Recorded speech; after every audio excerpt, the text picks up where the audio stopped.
trưởng đoàn của các xã thông báo cho vận động viên của đoàn mình đến địa điểm tham gia thi đấu các môn thể thao. Sau 5 phút trọng tài gọi, nếu như vận động viên nào không có mặt sẽ mất lượt thi đấu của vận động viên đó. Đề nghị các đồng chí trưởng đoàn sẽ thông báo đến vận động viên của đoàn mình ạ. Theo điều lệ của các môn thi đấu tại lễ hội Gò Đào năm 2022, vận động viên nào đến muộn sau 5 phút sẽ không được tham gia thi đấu. Đề nghị các đồng chí trưởng đoàn nhắc nhở các vận động viên của đoàn mình đến đúng giờ theo chỉ đạo điều hành của các đồng chí trọng tài.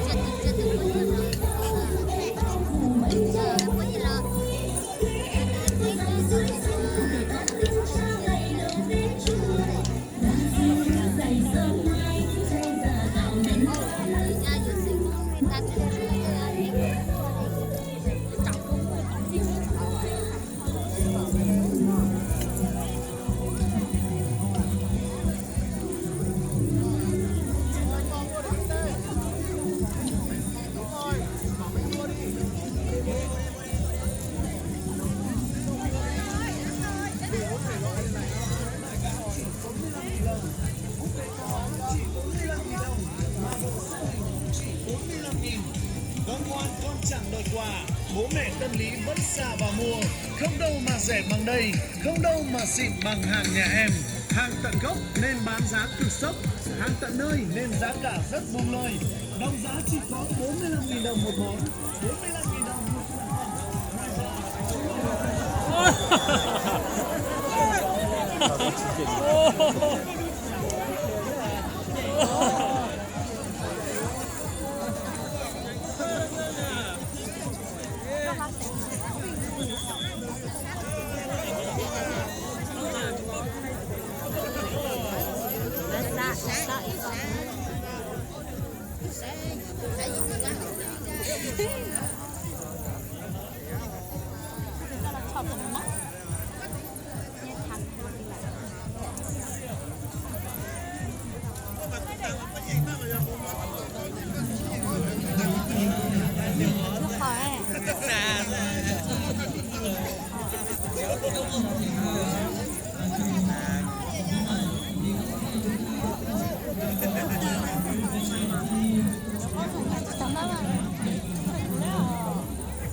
Có giờ phụ thì tôi đã dây dâu.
Cho tụi bên đó này tụi kia không? Con mà là tụi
xin mời các vận động viên sau về tổ trọng tải để bốc số.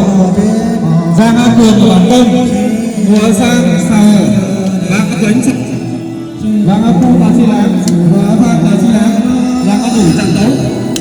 Mùa A Pha Tà Đủ, mời các vận động viên về trước mặt trọng tài để bốc số.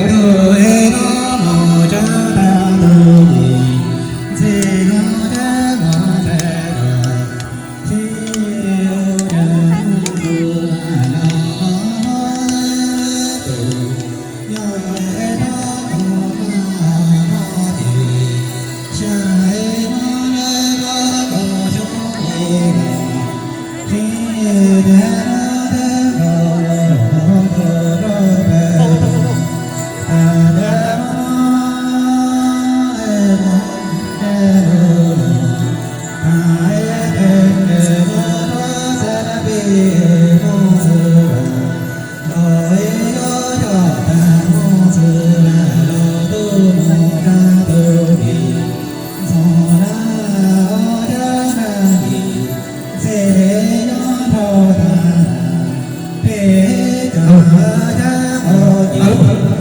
mời đồng viên của một người đàn cân 560 sang bản đồ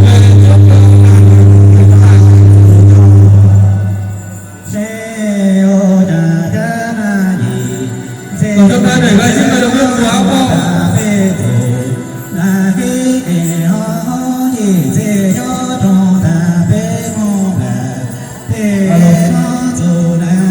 đề nghị xã Bản Hồ, xã Tà Hồ, xã Tam Sơn Lãng, xã Bá Hu, xã Trạm Tấu, xã Bản Công, xã Bá Lâu và xã Làng Nghì chúng ta tập trung về khu vực ngôi ạ. Chúng tôi không có mãi ở đâu. Các chị khẩn trương cho đoàn viên cùng về vị trí đấy.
mời các vận động viên hạng 61, 65 cân về trước bàn cổ trọng tài để bốc xuống.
Kết đề nghị các vận động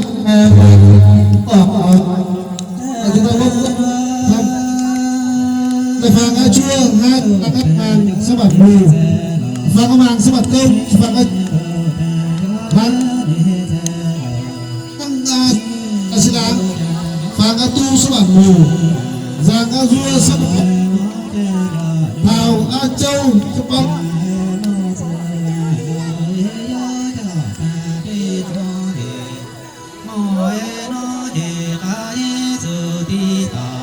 rằng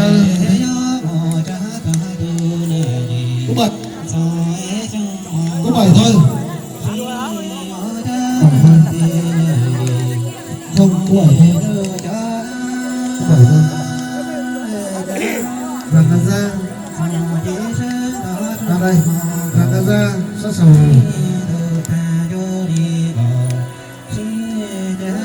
Rồi, 8 rồi. 8 rồi.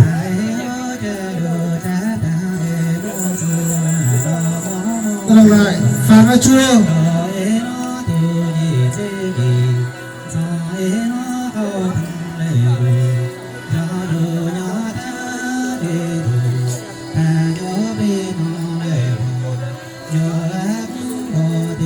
Có một câu à? Bạn đấy. À tu. Rồi ok. Mang. Bản công. Chua mau. Rồi ok. Chúa ta sẽ đáng. Giúp tâm nhất. Tu bản mù. Tu bản mù. Rồi ok. Vua. Ba lắm. Ra dầu. Ok.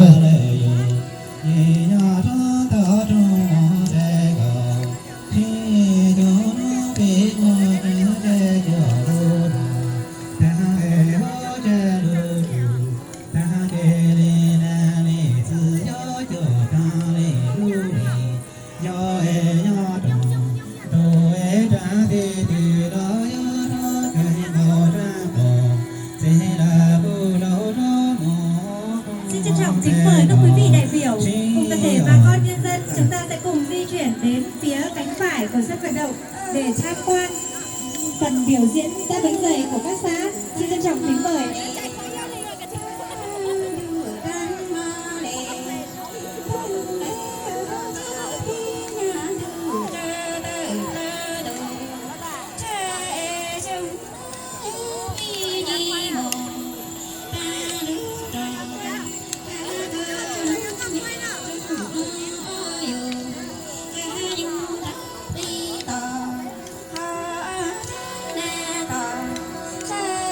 Xin trân trọng kính mời các quý vị đại biểu, khách quý cùng toàn thể bà con nhân dân, chúng ta sẽ cùng nhau di chuyển đến khu vực phía cánh phải của sân vận động để tham quan phần biểu diễn các bánh dày của các xã thị trấn. Xin trân trọng kính mời.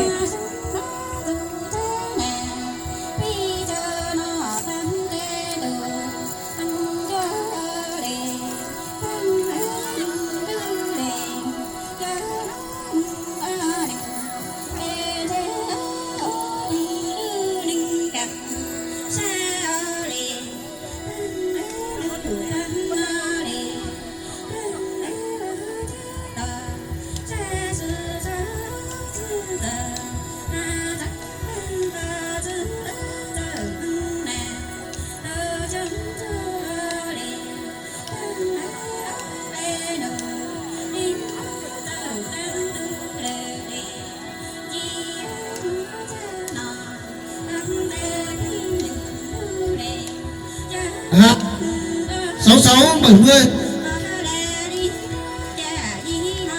Hàng 6670.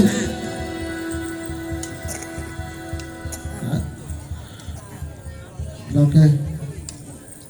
Xin trân trọng kính mời quý vị đại biểu, khách quý cùng toàn thể bà con nhân dân, chúng ta hãy cùng di chuyển đến phía cánh phải của sân vận động để tham quan phần biểu diễn ra bánh dày của các xã thị trấn. Xin trân trọng kính mời ạ.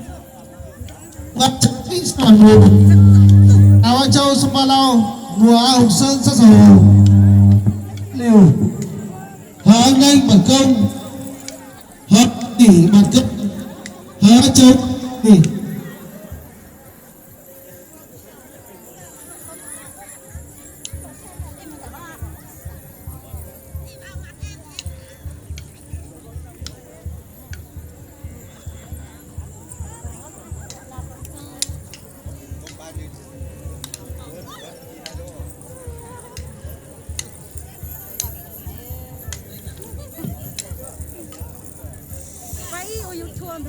Tiếp theo phần giao lưu, sau đây xin mời quý vị cùng đến với một ca khúc mang tựa đề người mèo ơn Đảng qua phần thể hiện của bạn Mùa Thị Mão đến từ xã Sa Hồ. Xin trân trọng kính mời các quý vị đại biểu, khách quý cùng toàn thể bà con nhân dân, chúng ta hãy cùng di chuyển đến phía cánh phải của sân vận động để tham quan phần biểu diễn dã bánh tày đến từ các xã. Xin trân trọng kính mời.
Xin trân trọng kính mời các quý vị đại biểu, khách quý cùng toàn thể bà con nhân dân, chúng ta hãy cùng di chuyển đến phía cánh phải của sân vận động để tham quan phần biểu diễn dã bánh tày đến từ các xã. Xin trân trọng kính mời.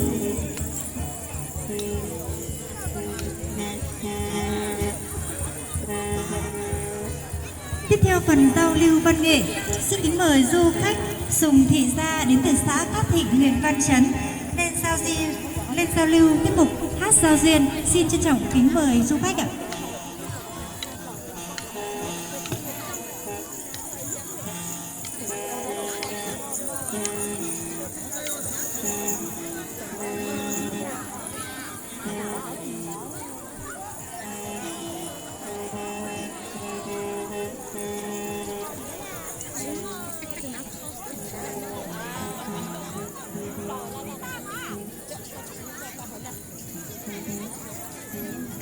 cho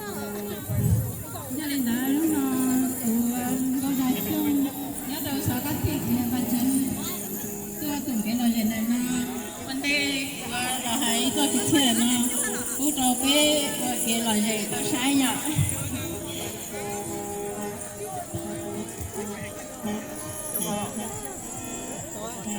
Vấn đề của hai năm của vấn đề chơi chơi cái ta xem mà hai tao trong này cha là trong này trồng gì thế ít trồng gì đây là nó gì cũng là của thế của cho